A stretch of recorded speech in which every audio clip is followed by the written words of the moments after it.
My sincere greetings to you all attendants, and it's an honor for me to attend this significant conference. And at the beginning of my speech, I would like to express my thanks to Arabic Islamic Institute and Muslim Students Association of Japan, and to Chairman Abdul Majid Balawi for organizing this nice conference. When we are addressing a question about the existence of living beings or human beings, of course, it will create a problem or a question. And this is a very logical question, a very normal question, because normally a human being, being an intelligent man and creature, has to ask about the origin of himself. How did I come into existence? What about my ancestors? What about their ancestors? What about first man on the earth? What about the origin of living beings and origin of universe? These are normal questions based on our nature, based on our normal curiosity. Next slide, please.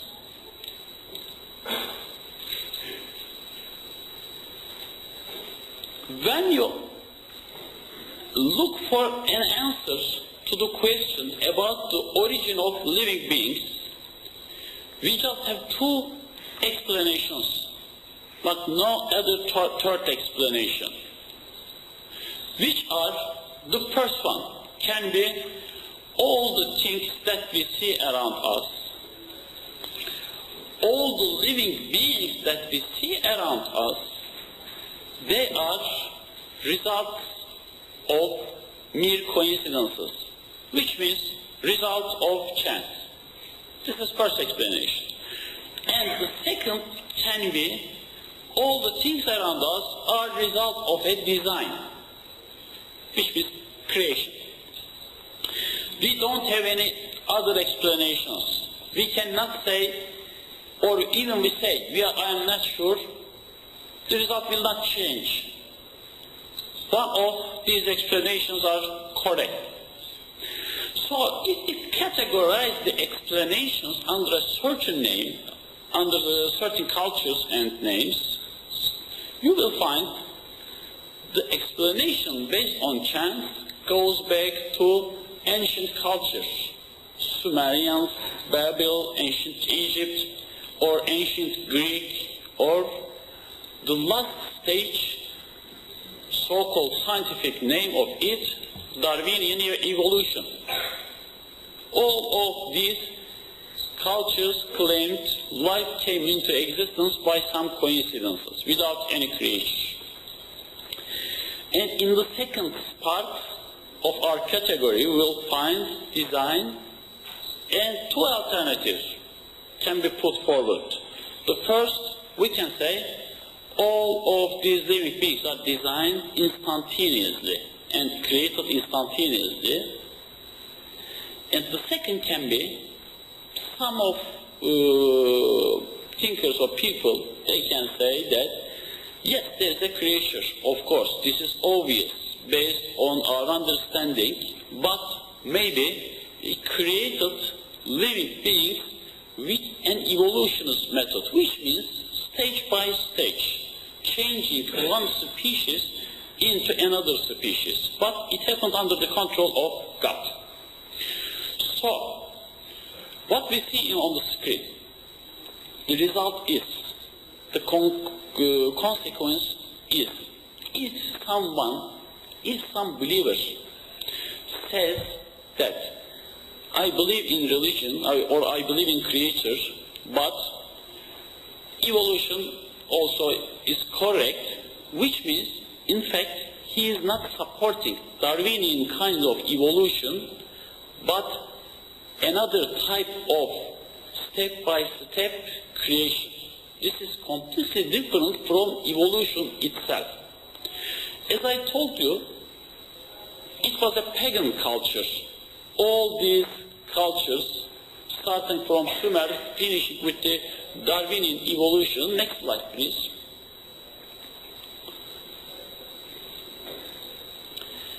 They all believed, the common belief was, inanimate matter, non-living material, can turn into living material. This was their common point. And the same belief now introduced to people under a scientific or so-called scientific name, Darwinism. Next slide, please. So why I told you that evolution is something different from evolution by Allah's control or by God's creation. Why is different? Because this is evolution. Evolution is, Simpson is one of the famous evolutionists, and he says man is the result of a purposeless and natural process that didn't have him in mind. Which means evolution doesn't have any intention. It's completely based on coincidence and chance. And man also, human being also, is not a work of design, but a work of chance, according to evolutionists. And of course, a person, if believes in Creator, in God, cannot be agree with this statement. Next slide, please. So if it is like this, why you see some Muslims support the theory of evolution? We know that some believers also, they have a tendency to support the theory. Here, first of all, we see some psychologists based on the effort to reconcile evolution with their belief, or science with their belief, because this is the big, an important misunderstanding. Let's see the reasons. Next slide, please. First of all, they believe that rejecting evolution means rejecting science, which is not true in fact, because rejecting evolution doesn't mean rejecting science. Why? Because, next slide please. Let's have an opinion of a famous scientist about evolution. He said, it is frequently claimed that Darwinism is central to modern biology. On the contrary, if all references to Darwinism suddenly disappeared, biology would remain substantially unchanged. This is the correct science. No need for evolution in biology. We can have the science of biology without any evolutionist explanation. We have taxonomy, we observe natural phenomena, we can comment on them, and so nothing to do with the theory of evolution. To give another example, during the communist Russia, nearly all of textbooks and school books started with some references to the theory of evolution. Even a book on physics or on chemistry started, physics, evolution is based off the physics, or some other books on the social sciences started with a quotation, evolution is based off all social sciences. Then after the democratic part age, in the last 10 years, all of these introductions are removed from their books, and all the sciences are still there.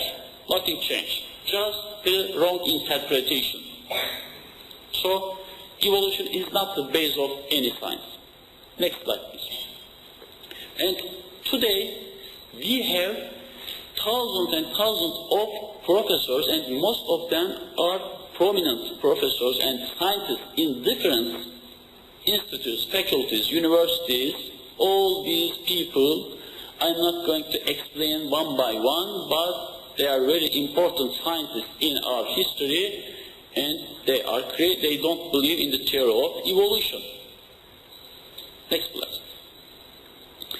And the second reason to support the theory of evolution for a believer, the effect of evolutionists being in the majority, because they have a good propaganda system and they are good communicating system with people, they affect also many believers.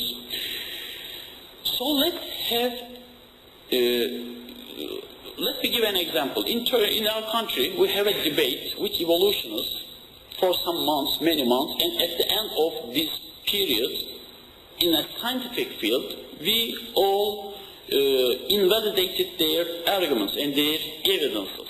And we showed them evidences about the creation, about the intelligent design. And at the last part of this debate, they put forward an important sentence, and they state, evolution is correct because today most of the scientists, they support the theory of evolution.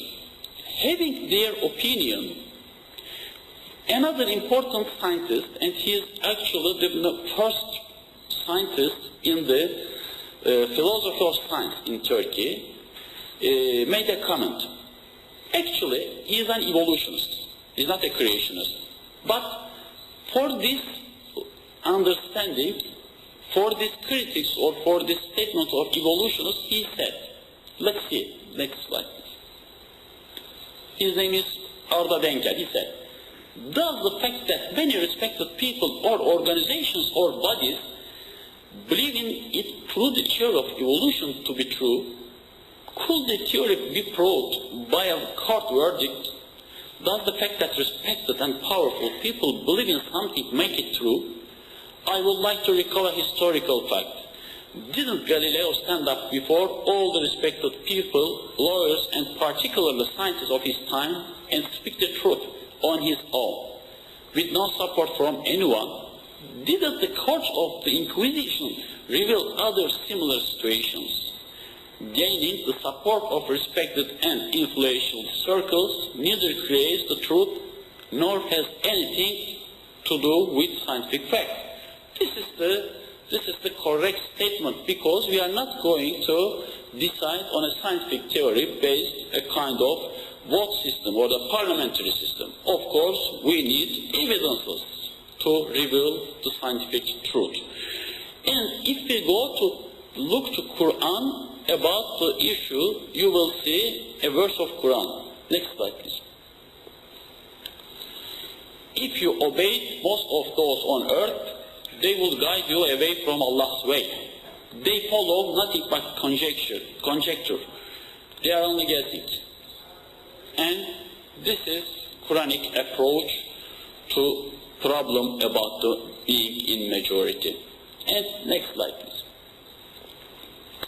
So, we know from the scientific findings, from scientific data, that living beings are created, because today we express the idea with the scientific name, intelligent design. There is an intelligence behind the universe, behind the living beings. So, only thing to do is to decide about the method. Whether they are created, living beings, I mean, instantaneously or step by step. Let's consider both probability and see scientific details. Next slide, please.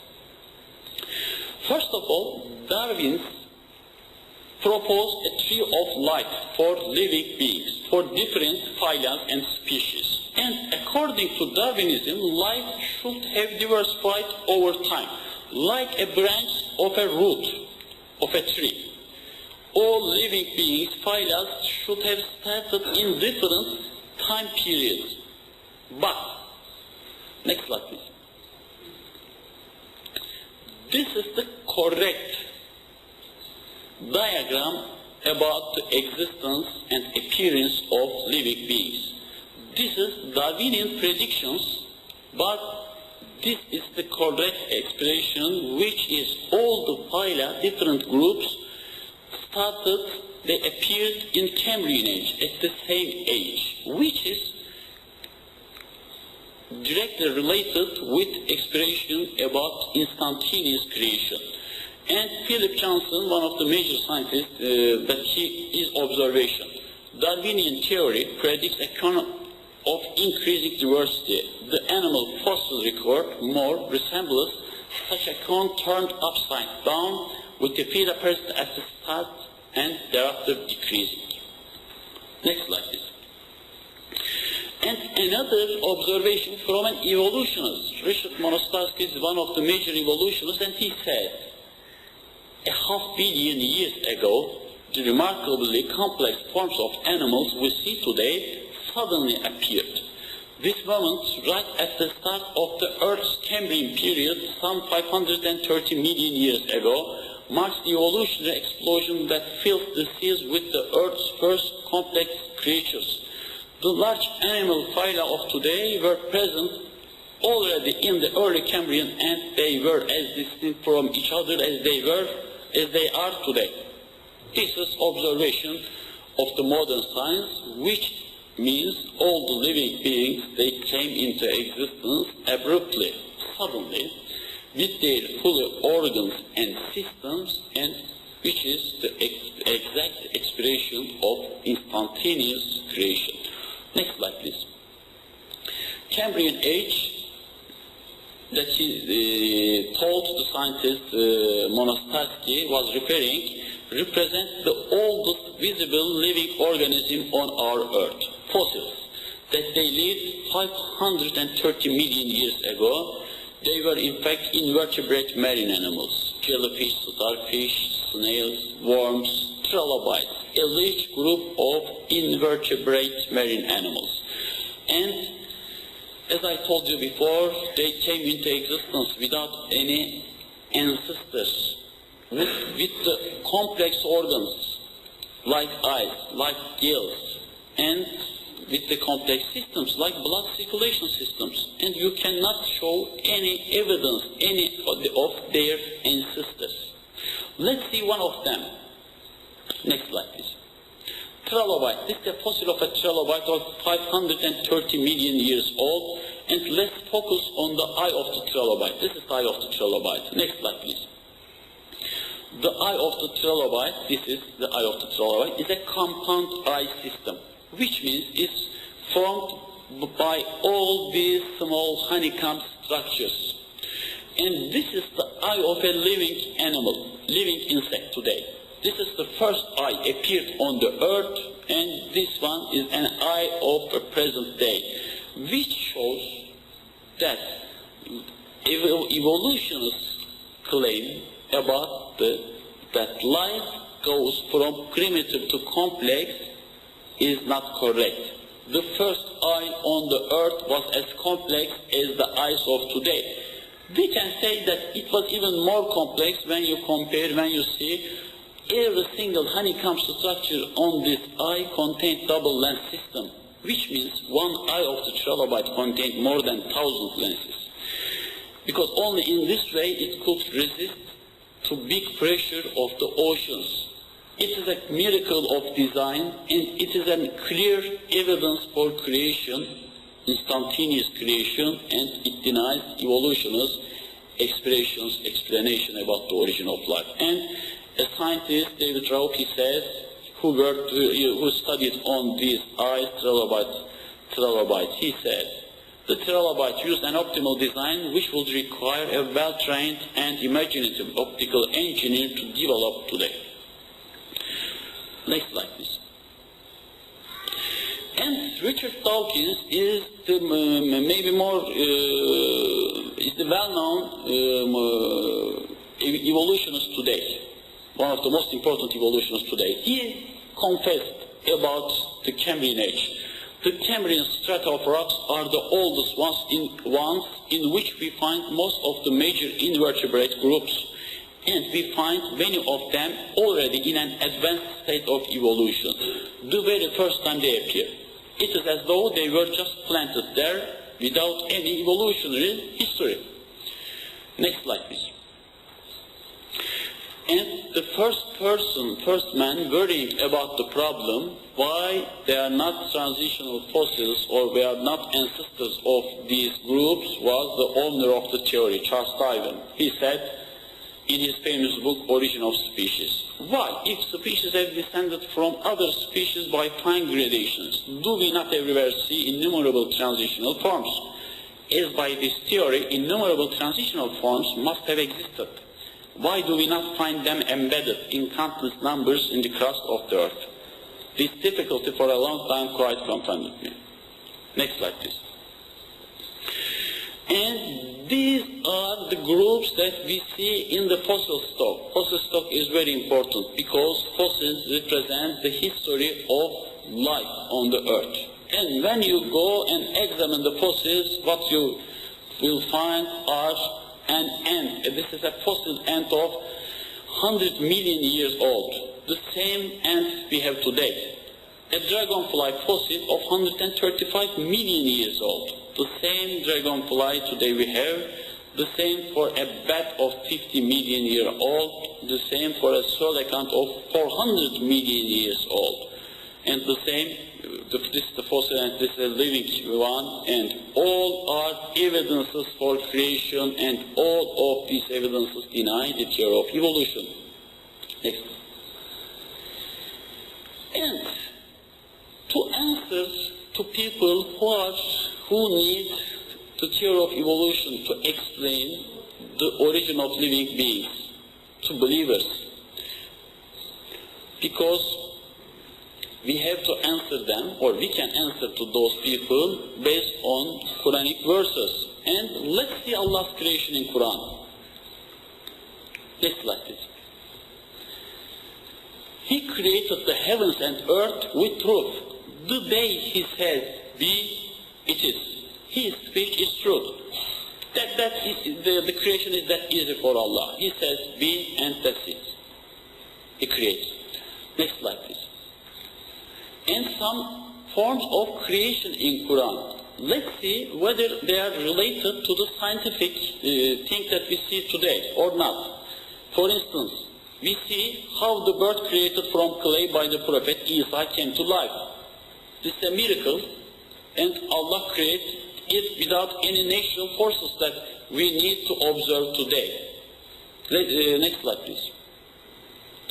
Remember when Allah said, Isa, son of Maryam, remember my blessing to you and to your mother when I reinforced you with the purest spirit, so that you could speak to people in the cradle, and when you were fully grown, and when I taught you the book and wisdom, and the Torah and the Gospels, and when you created a bird shape out of clay by my permission, and then breathed into it, and it became a bird by my permission.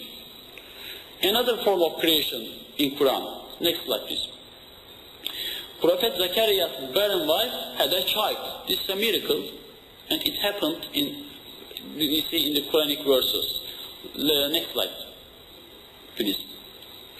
Allah said, Zachariah, we give you the good news of a boy named Yahya, a name we have given to no one else before. He said, my Lord, how can I have a boy when my wife is a barren and I have reached advanced old age? An angel said, it will be so. This is Allah's order. Next slide. And another miraclistic or beyond the nature or beyond the natural force that we observe today is winged angels that we see in Quran. Next slide, please. Praise be to Allah, the bringer into being of the heavens and earth, He who made the angels messengers with wings 2, 3, or 4. He adds to creation in any way He wills. Allah has power over all things. Next, please. And they are jinn, that they are created from fire, Allah expressed in Quran. Next slide, please. We created mankind out of a dried clay, from fetid black mud. We created the jinn before out of the fire of a searing wind. Next, please. So these are all evidences that Allah doesn't need any natural force to create. Allah creates in different stages and with all the methods that He desires, He orders. And the method is just to say, it be. That's it. And we know that some Muslims when they're looking to reconcile evolution with their belief, they also made some mistakes in interpretation of some Quranic verses. Next slide, please. Like the error that man was created by evolutionary stage. Some Muslims are believing on this based on the interpretation of a Quranic verse. Allah states in Quran, "What is the matter with you that you do not hope for honor from Allah when He created you by successive stages?" Successive stage understood by Muslims or interpreted by some Muslims like an evidence for evolution. In fact, let's see the interpretation of major scholars. Next slide, please. Abu Suud, he said, first the elements, then nutriments, then mixtures, then sperm, then a piece of flesh, then flesh and bone. And this is finally shaped with a completely different creation. These are the stages, according to him, not evolution needed. Or Imam al-Tabari's commentary translates Surah An-Nur.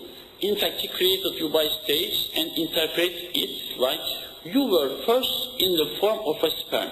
Then he created you as a blood clot, then a small piece of flesh. That's it. And Nasuhi Bilman, he said, He created you through various degrees and goes on to interpret it. He created you through various degrees. You were first of all a seed, then a drop of blood. You became a piece of flesh and possessed bones, then you were born as a human being. Another common error, that in the Quranic verses there are signs of evolutionary process, to say it. Allah says in Quran, there surely came over man a period of time when he was not a thing, not worth mentioning. Let's see about it, interpretations. Hamdi Yazır, he was one of the major interpreters of Quran, and he said, in the beginning were elements and minerals, then vegetable and animal nutrients and a kind of clay were created out of them in stage. Then something emerged very slowly and by stage from the sperm that was filtered from them. But that was not something called a human being, just as mankind is not eternal, nor is his substance. They emerged later. Man came into being long after the beginning of time and the creation of the universe. Next, please. Next slide, please. Imam al-Tabari said for the same verse, such a long period of time passed since the time of Adam that at that time he was not even a thing that had any worth and superiority. He was nothing but stick and modified clay. And the last one, Allah states in Quran, talks about the creation out of water, and this is also interpreted like an evidence for evolution by some believers. Allah says, we created man from a mingled drop to test him, and we gave him the gifts of hearing and sight. So, next please. A nutfa in the ejected semen, thus stating that the nutfa is part of the semen. In the Surah Al-Qiyamah, Allah expressed about the nutfa in the ejected semen, the water, about the water part, and it is reported by Sahih Muslim, children do not come from the entire fluid, and the hadith speaking of every little part of the whole doesn't say every part of a fluid, but rather speaks of one part of the whole fluid, and that a child doesn't come from the entire fluid, but from just one part of it. The nutfa is just one pure part of the semen. Next. And Ibn al-Tabari says, we have created the descendants of Adam out of mixing of male and female fertilizing fluids. And Ömer Nasuhi bin Man, we created man from a mingled drop. We have formed him out of the male and female fluids that mix together. Yes, human beings were for a period of time a nutfa, in other words, crystal clear, pure water, and then for a certain period of time an alaq, in other words, a clot of blood, and then a mudga, in other words, a lump of flesh. Later, bones are formed and wrapped around with flesh and come to life. So all these interpretations from the major interpreters of Quran show us that these verses presented by some people like the evidences of evolution, in fact they are not evidences for evolution, but they explain different stages of human creation. So evolutionists for more than 140 years, they deceive people with different techniques, and especially with the propaganda and with brainwashing methods.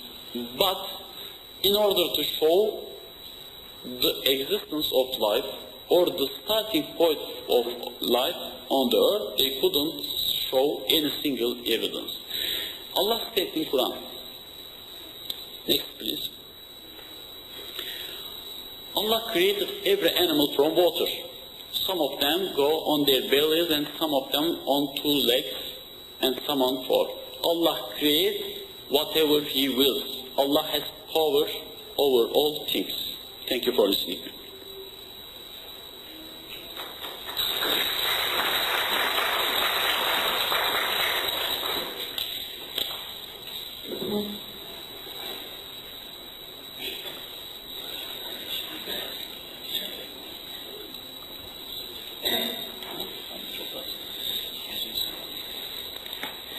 Thank you very much, Dr. Elakali. Now, I would like to give the time for questions and comments from the hall. Please, anyone who has a question, please raise your hand.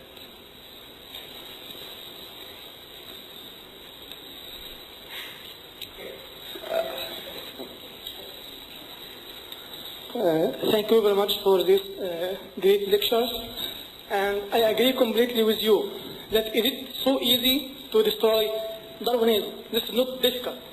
This is very weak theory. My question is, in Muslim countries, sometimes my son or my daughter or something ask me, is it true that I am coming from a monkey? So why in many Muslim countries nowadays is still teaching this theory for young children which cannot think more deeply in this fact? This is very dangerous for the young children. So did you try to make this lecture around you in other Muslim countries? Of course, here we face again with the propaganda power of evolutionists and their brainwashing methods. They have been, in fact, very effective, especially starting from the theory, and they organized in every part of the world.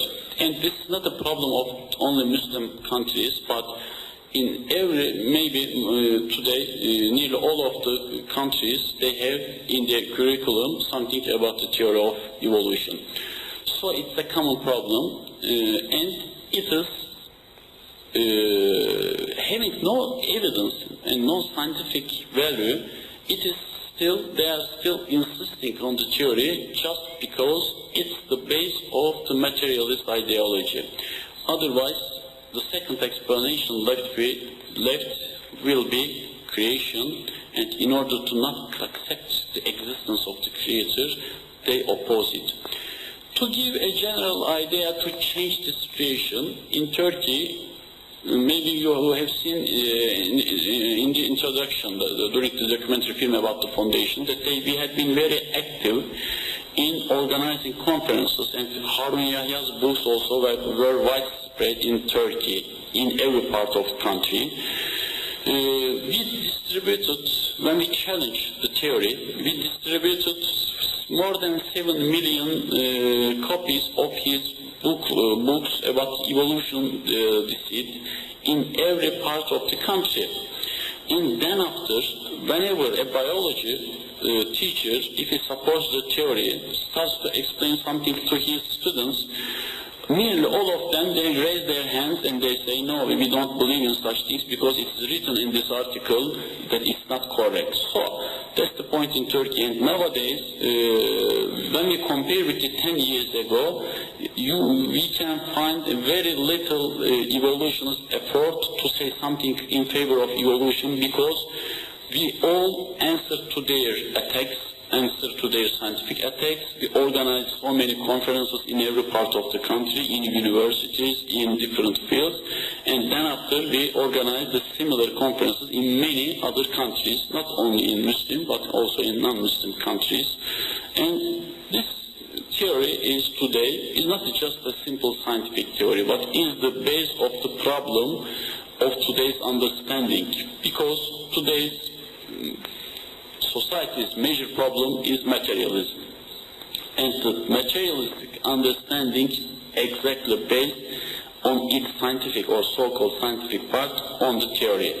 The theory implies that man is the result of a chance, but not a work of creation, not a work of design, which means, this is the conclusion, as a consequence, he will think, I'm the result of the chance, so I'm not responsible to anyone. I can do whatever I want.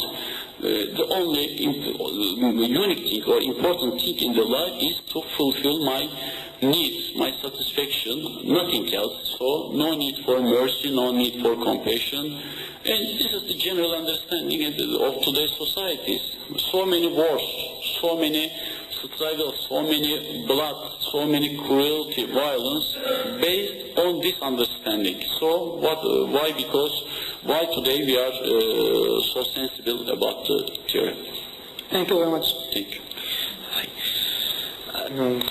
日本語で質問されたい方は、日本語での質問も受け付けておりますので、積極的に日本語でも質問されてください。So first, I have to be humble here and say that I'm an electrical engineer, and my understanding of Darwinism and a lot of biological things is very limited. And I wish today, before we start refuting Darwinism, which, like you said, is still, I think, mainstream, and a lot of respectful professors believe in it, I would have wished to spend more time trying to understand what is Darwinism now, and what they really mean in their own words, and then maybe explain why it is against Islam, because I think before refuting it, we need to understand it. The second question is related to the creation of man. Can you please explain to us a little bit more about how the first man, Adam, was created, and in regards to science? Thank you.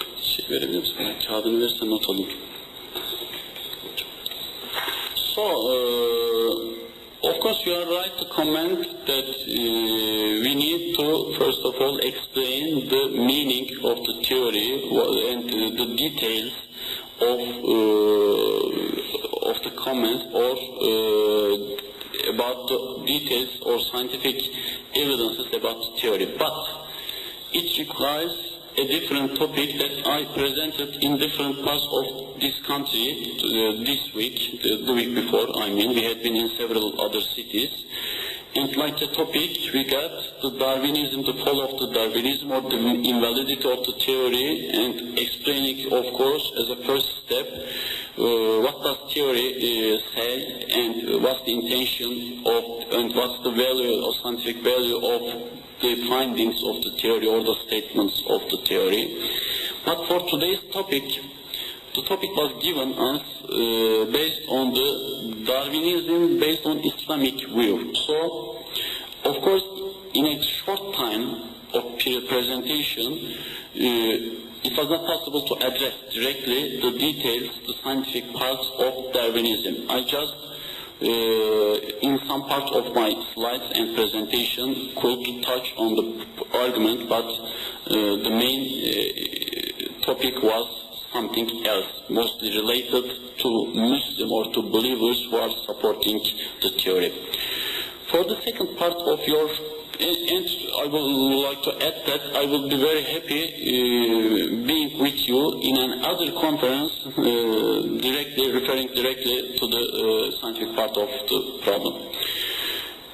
For the second part of the question, regarding the existence of Adam or Eve, we cannot say something scientific, because science has some limits, and the limit of science based on observation. Regarding our observation, we can have some conclusion. But, of course, for the creation of the first man, we don't have any scientific observation because nobody was present at the date. But having the scientific information and evaluating the scientific level and findings, I can say that man and all other livings are so complex, so perfect, that they are so separated from each other. The only possible explanation about them is design. It's a kind of to find an electrical device in a jungle. Let's consider I'm a primitive man, and the first time in my life, I came across with a cellular phone in a jungle. Okay? As a first look from 100 meters, I will say it's something strange. It doesn't look something normal that every day I see in jungle. And when I am going closer and closer, I will notice that it is really strange. It's not possible for something like this to come into existence without some natural forces, with the force of the winds or gravity or some other sparks or so on, cannot form a creature or something that complex. And if I manage to go through the details of the cellular phone, the result that I will get it is exactly a work of design, which means that's something designed. Even I don't know anything about its existence, even I was not present when it was made. Or I don't know about the culture who made it, about the society or about the scientists who made it, but I'm sure that it is something made. This is the conclusion of the modern science. Regarding the findings of the science, I can say that all the living beings and universe around us are designed. There is a designer, there is a creator. But regarding the creation stage, I mean the creation of the atom or other living beings, of course, we cannot say something based on science. Thank you very much. Any questions or comments? Yes. Koçer. Dostu varım pazarı abi. Hoş yani 100 tane slide var. Konuyu ıskalamış zaten. 日本語で質問いたしますので、通訳の方をお願いいたします。最初に画面でですね、大勢の科学者で、創造説を唱える学者が出ましたけれども、この学者の人たちはもともとから創造説だったのですか、それとも進化論説ですけれども、いろいろその進化論を進めていく段階で、壁に突き当たって、創造論に変更されたのですか。それが一つと、それから日本人の場合は非常に科学的に理解しないと納得しない性格があります。ですので無神論者っていう人たちが今の説明をどういうふうに考えるかっていうのは一つ私は非常に疑問を持っております。でこういうふうな説明、科学的なコーランの中にある科学的な説明でどれだけ、日本人の中に宗教心を育むことができるのかというその辺についてはやはり疑問を持たざるを得ない。これは質問よりも私のコメントになるかもしれませんが、そういうふうに考えておりますが、それと、先ほども質問あったかもしれませんが、全体的に、進化論というものが徐々に、衰退していっているという確固たる数字的な統計、あるいは何か具体的なご説明がいただけますかどうか、それについて質問したいと思います。以上です。Thank you very much. Thank you for the question. First of all, there were so many scientists when evolution, the theory of evolution was put forward, supported the theory, under based on the scientific level of the 19th century. Starting with the findings of the 20th century, things started to change because the science of the 20th century revealed an amazing and magnificent order in living beings, their system. And today, most scientists, even they are not creationists or don't believe in creation, they just don't accept the theory of evolution. And today, this understanding is well known in the scientific world with the name of intelligent design, which goes through the examination of living beings. If I examine, for instance, an organ like eye with 40 different particles, because we can say that it has 40 major different parts in it, our eye. And what evolutionist explanation about it is step-by-step progression based on cumulative small modifications, changes. But think about our eye. Even with the absence of one single part out of 40, in that case, our eyes will go directly and will be blind within minutes, mostly. Let's think. 39 parts of it are existent, just optical nerve. The nerve is not existing, so meaningless. The other parts are designed what? What's the reason? So let's think with evolutionist explanation. The first part of an eye is forming, and what for? Nothing, just to wait the other parts to come. And then a second part, the vessels are coming and waiting for the nerves, because they know that the nerve will come within a period of million years. And so today evolutionists cannot explain, and most of the scientists, such scientists, seeing that the theory cannot explain this complexity with this step-by-step understanding or explanations, of course they started to oppose, to refute the theory. And to give an example, Francis Crick, the man who discovered the DNA code, genetic code, he was an evolutionist before. After his discovery, he said, no, this complexity cannot be explained by chance. And then he refuted the theory. The same for Sir Fred Hoyle, the same for many Nobel Prize scientists. So many scientists from different parts of the world. Some of them, they're not believers, not religious, but they say this understanding based on chance cannot explain the origin of living beings. So, to the second part of your question, the atheist reactions to the scientific findings about creation, because science shows the existence of creators.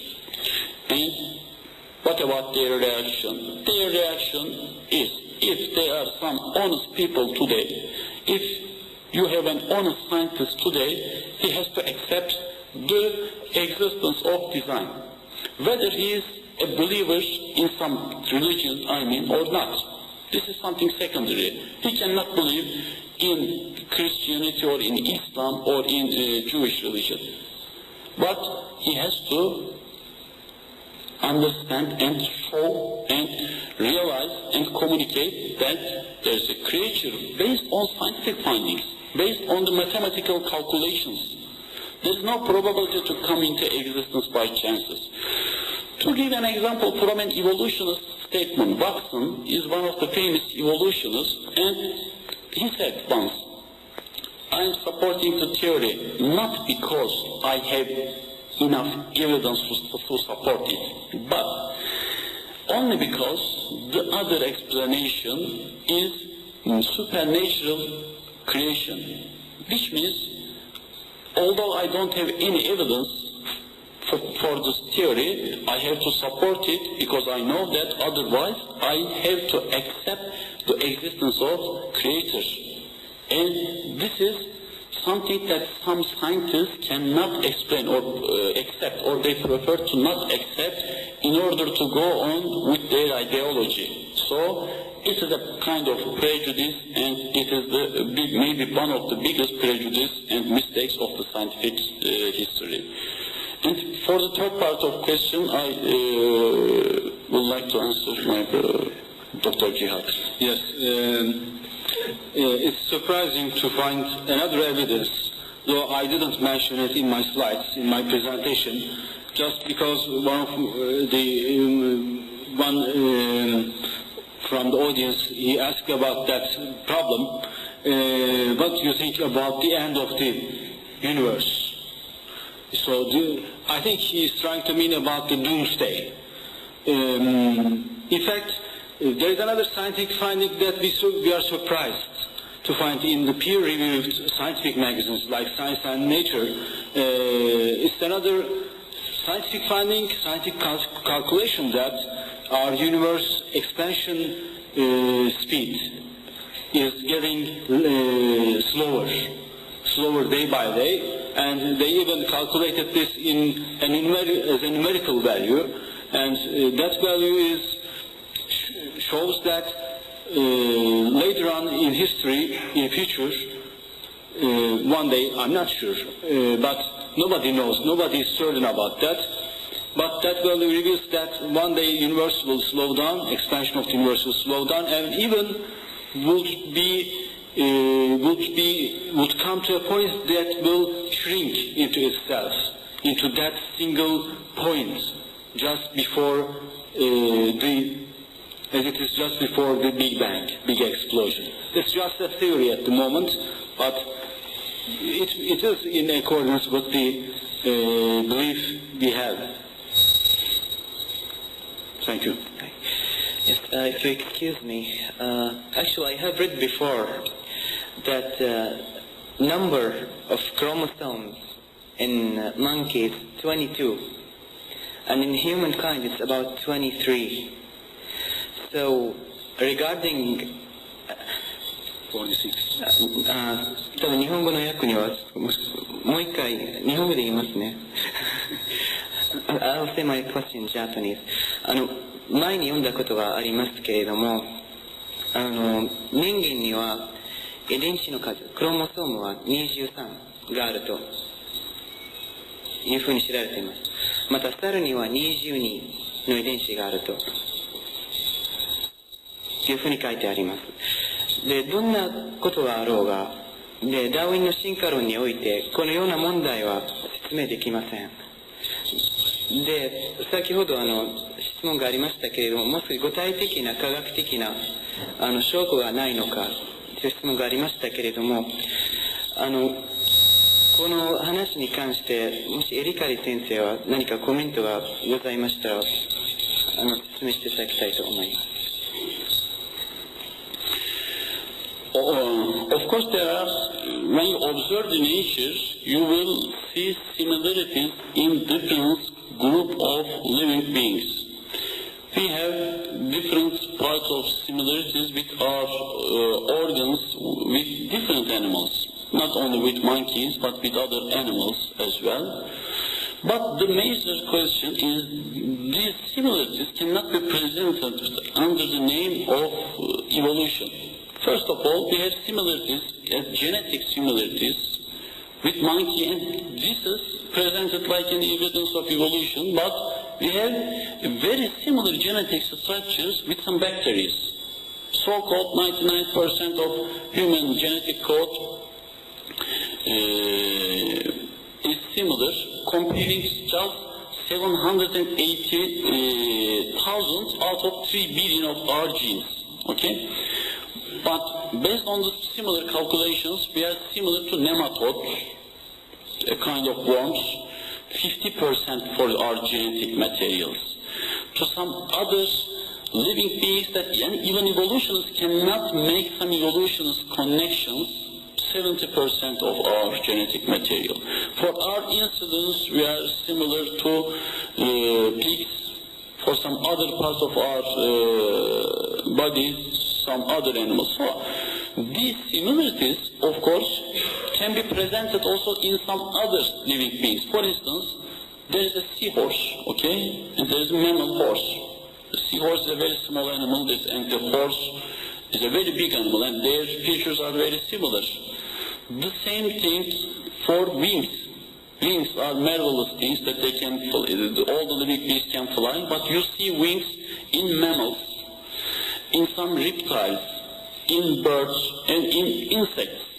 Four different groups and evolutions cannot make any connection, even in their imaginary family trees. So, these similarities, first of all, should be evaluated based on the knowledge of genetic structures. All the genetic structures of different species are separated one from another. So, evolution have to explain or have to show if there are some mechanism to change the genetic structure of some living being into another. And when you examine the scientific data, you cannot find even a single evidence for this change. Let's think about human beings. Even the small change in our genetic structure causes disasters, Down syndrome, and other genetic illnesses. Most of such changes causes death, cracks of nature. This is the result of it. And all these experiments carried out in many other different living groups by evolutionists, especially on fruit flies, so well known with the name Drosophila. They carried out every kind of, they made every kind of, created every kind of effect, chemicals, X-rays, heat, in order to change their genetic structure and to provide some evidence for creation, for evolution. But all of this effort finished with disasters, crack of nature, stick out some antenna from the head, some insects without head or without wings. Everything was possible, but not to change it into another group of animals. And this is the conclusion of the modern science. All the similarities, by my opinion, are evidences for their creature. The creature is unique. So his works has some similarities in different parts of our universe. And I want to add something. The comparison in between the monkey and human genes are very limited in nature, because you know, the human genetic code is recently revealed, human genetic map is recently revealed and is completed, though we don't have any genetic map of apes, any genetic map of monkey yet, because it's a very expensive business to complete.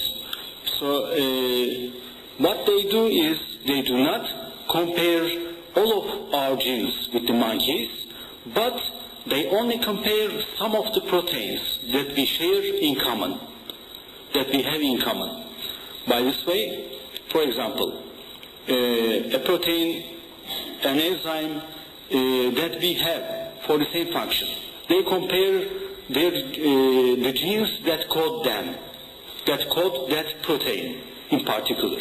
So it's obvious that we are here to share some of the features. We are designed to live in the same environment with them.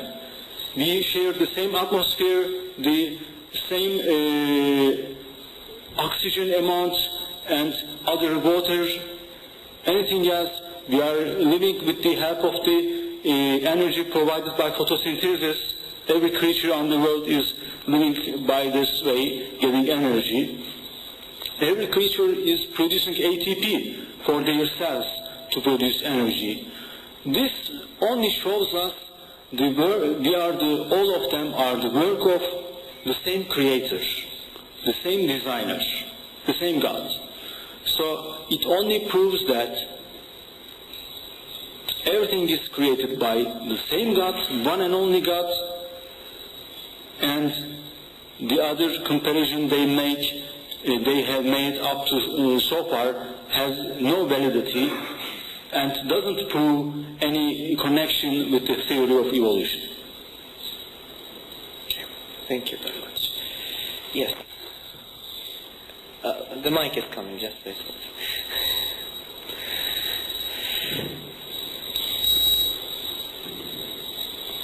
Assalamu alaikum. My question is just about one passage in the line of discussion. You know, in the scientific community, I am a scientist, and I have been talking a lot with my colleagues in Japanese universities about the validity of Darwinism and the weak points and the strong points, etc. But I came up to some conclusions. Actually, basically, I think scientists are honest people. Usually, they want to know the truth. But what happens is, I think that there are two things. Since it's like you are just born and you find one line of thinking. You have been bombarded by a lot of information since childhood. You don't have time to think by yourself that I am a human being. I came from Allah, but not a result of fortuitous events and just blind chance, etc. So this is, I think, one of the reasons. We don't give the people, I'm talking about Japanese because I am in Japan here. So I think there is no time for them to think. And they are too much under lots of information pressure. When you buy encyclopedia and education for kids, this is one of the reasons. The second reason is like the power of authority. When people go to universities, their mentors, the people, advisors, and everything, they are defending Darwinism, and these people they are like a kind of models for these kids, and it's psychologically it's a human trait to try to imitate somebody or to look at somebody with a kind of admiration. So these all, I have been at the university. I've never met a professor who is a creationist. So I think if the Harun Yahya's, organization's effort would focus on these two parts, that would be a great thing in the future. Thank you. Thank you for your comment, and I agree with nearly all of your comments, because today scientific community is under pressure, under brainwashing, but the sad thing is we have to reconsider the definition of scientist at this time, because the scientist should be, if it is an honest person, should provide all the information based on findings and should exclude all the bias and prejudices and to decide by his own logic what expression can be true. Today we face with a group of people who are saying that an inanimate matter turned into living material. This statement is so important because if I tell you the ceiling of this hall or the screen will turn into living being tomorrow, you all will say that I'm a crazy person, and it's correct. It's not possible. But we have a group of scientists, they say the same thing under the name of science. They say just it needs a time period, some millions or billion years, and then we had a living material from a non-living material. What I wanted to show during my presentation was also, this is a pagan belief. It's not science. It's not an observable thing, but exactly a pagan belief coming from Sumerians, coming from ancient Egypt. In ancient Egypt, the materialist community believed that life came into existence from the river, from Nile, by itself, by chance, without any creator. The same in ancient Greek, in the philos of Aristotle. He believed the same thing, that some living material came into existence from non-living material. We face an exact pagan belief under the name of science. It's very sad. And today, but especially at the last part of 20th century, after the discovery of genetics, and especially after so many experiments, research on the cellular level, and on subcellular particles especially, we found an amazing organization even at that level. Today we call it with the name of nanotechnology, and once upon a time, the last statement about the problem, once upon a time we were believing that in cell, so many reactions they are happening not by some control, but it's happening like the unification of the sodium with chlor and like salt. Because if you put sodium and chlor in water, you will provide some salt. Okay, this is a chemical reaction, but that's not the case in the human cells or living being cells. In human being or living being cells, what we will see, there is an amazing design because there is a big collaboration of different particles. There are some so-called mini motors, so small motors on the surface of some subcellular organisms, subcellular particles like mitochondria. Once upon a time for the respiration, our imagination was, it was something related to chemical reaction. But today we know that in every single our mitochondria we have thousands and thousands so-called molecular motors. This is an amazing finding for a scientist, and whoever finds or realizes the situation should immediately change all of his prejudices, bias, and can accept, or he must accept the existence of the Creator in this world. Of course, there's a problem with authority. The same thing in our country. And during our debate in the TV, the well-known, the foremost evolutionists of Turkey confessed that if I examine a person, a lecturer in my university, he's a professor in one of the famous Turkish universities, he said, if he confesses that he supports intelligent design or whatever, I will not permit him to go on the further steps of university degree. This is their prejudices. This is exactly evolutionist approach to the problem. To present people, the evolution like the base of their of the all science, which is not correct, of course, because no theory can be. You cannot show even a single theory that it can form the base of the theory, the base of the science. In that case, we have to call it a dogma, but not science. So, the pressure of authority can be an excuse, but of course, in that case, we have to accept that the pressure affects the honesty of scientists. Of course, I'm not referring to all scientists, but to the scientists who are supporting the theory, because we have so many brilliant scientists today. They oppose the theory, or their work is nothing to do, it's not based on this understanding, on this materialistic understanding. And in the history of science also, the major scientists that they set up many branches of science, they were believers. Cuvier, who presented the fossil science to our scientific world today, he was a believer. The same for Max Planck, the same for Albert Einstein. All were believers. The same for Galileo, the same for Copernicus. All of these people believed in the existence of creators, and they went on with this understanding. Thank you. Okay, thank you. では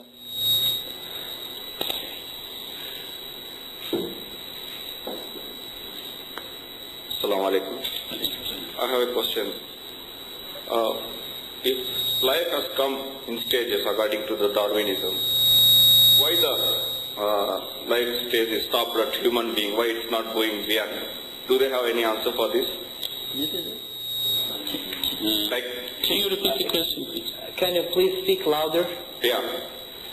If the evolution of human being has come in stages according to the Darwinist, why the evolution stopped at the human stage? Why it's not going beyond? Do they have any answer for this question? According to Darwinism, man came into existence at the last stage of this evolutionist process. Of course, it's nonsense, because here we have an evolutionist kind of logic applied to the fossil science. Because in the history, 6,500 species of ape lived. Today we have only 120, which means nearly all of them extinct today. So, evolutionists, once they uncover the fossil of extinct ape species, they put them in a kind of link, from the smaller to the bigger, and they try to convince people with this life based on evolution. Because not they provide the findings first and then they set up a theory, or they go through a theory to make a theory. But because once they believe the theory and they look for the evidence to support the theory, and they through the other fossils or other ape fossils, they just put in a link the fossils that they try to present people under the name of evidence for evolution. Of course, man appeared in the last stage comparing to the many other living beings, so this may be an excuse for them to not show another evolutionist stage.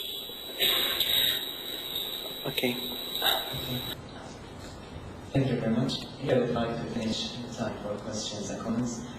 And finally, I would like to ask Dr. Jihan and Dr. Illikum to give their final message or last comments to our distinguished guests. Yes, we thank you for your attendance, and thank you again for the organizers of this significant event for inviting us from Turkey to Japan, Tokyo. It's our honor to be here and share our thoughts with you. Thank you. And I would like to also express my thanks to organizers for inviting us and giving the possibility to be together with the kind Japanese people and with Muslim brothers here. Our message will be the existence of Creator should be the major problem for all of us, because we all have very limited lifespan, and at the end of this period, and it's to finish very rapidly, we will go back to whom we came from, who is our Creator. So we should insist on the problem. We should make more research, investigate, and find the solution, because we are responsible for that. Thank you very much. Thank you very much. And we hope that these lectures will be the start of more scientific exchange between Japan and the Islamic world. And now, there is a small present presented from the Director of Arabic Islamic Institute, Japan, to Dr. Elkali and Dr. Jihad, for them to remember us and remember these nice days they have spent in this beautiful country, Japan.